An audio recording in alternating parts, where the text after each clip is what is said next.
升中暑假點準備中一中文？小六同學升中派位結果出咗，恭喜你哋！暑假仲有2個月上中一中文，開學輕鬆跟上，可以點準備？今日直接講重點。中一學校最常教嘅課文主要有2類，文言文同散文。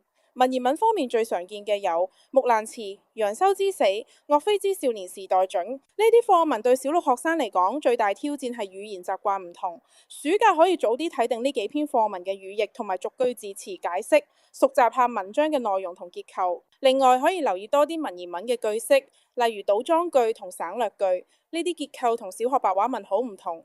提早熟悉嘅話，開學上堂會輕鬆好多。散文方面，中一常教嘅有背影呢類記敘式散文，同小學記敘文最大分別係篇幅漲好多，情感表達亦更細緻。暑假可以開始睇多啲散文，每日讀1-2段，習慣長篇閱讀同埋留意作者點樣透過細緻表達情感。